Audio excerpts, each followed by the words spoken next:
so like holding this chicken meat that was not ours, it just kind of, I don't know, I had like this aha moment or something, and I did not buy meat at the store since then. Obviously, I'm not like saying like, oh, everyone should just never buy meat again because you don't know where it came from.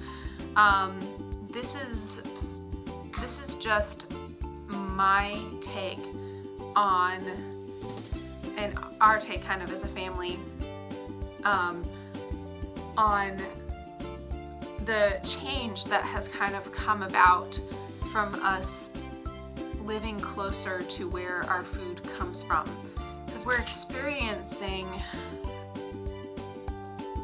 that in a way that when we lived in the suburbs, there's this natural kind of separation from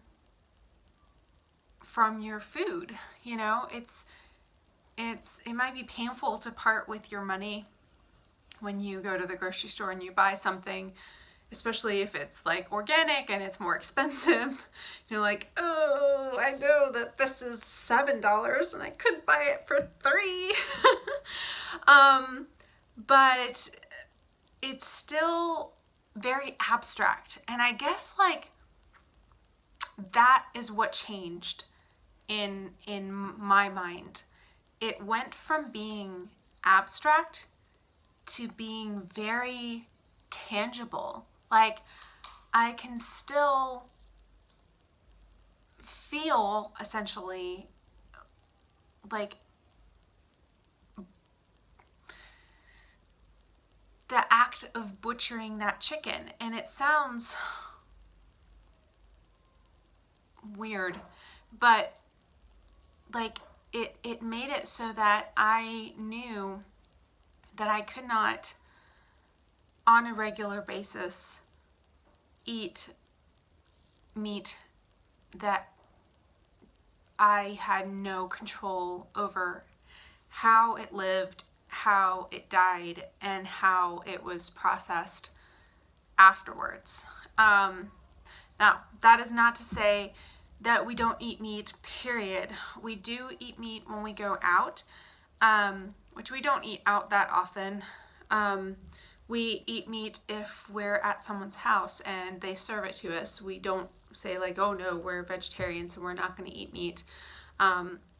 We recognize that this is a choice of ours. And so I'm also not saying that we will never eat meat or have it as a regular staple in our house again, but that is only going to happen when we are regularly producing our own meat, where we can raise that meat, we can know that it's healthy. I mean, like, okay, I need to tell you this story. So we had a chicken mysteriously just die last week, and I was so sad about it because like these are our chickens that, you know, they're for eggs. We have pared everyone down to like the ones we're keeping, and they're regularly producing eggs for us, and we really appreciate that. But we had one just die for no apparent reason. It was perfectly healthy one day and then it just died. And I found out that they can have this condition called internal laying, especially with hybrids. And we have Isa Browns, which they're a hybrid, and they lay tons of eggs. Where basically they start to develop a yolk, and then that yolk never develops into a full egg, and then the part, like that yolk kind of drops into their abdominal cavity and can get infected, and then they can die kind of suddenly. So I think that's what happened, but we were also concerned it might be some kind of viral thing because another chicken started acting sick. It was lethargic. It wasn't coming to us when we go outside because our chickens just follow us around everywhere. It wasn't wanting to eat. Bad sign. It was messy kind of around the vent area. Also a bad sign. And it was just kind of laying around and not acting well, not acting like a normal chicken.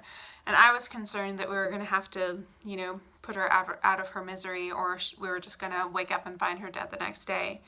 I have very rarely ever seen a bird, any bird, like across the species, act that bad and pull through. Like, I have had so many parakeets, I've had parrots, finches, chickens, geese, everything, and I have never seen a bird get that sick and pull through. This chicken, the next day, was walking around and eating bugs and was just fine. I mean, it was crazy. And she has been just fine since. And she even laid an egg on our back deck couch, which was interesting.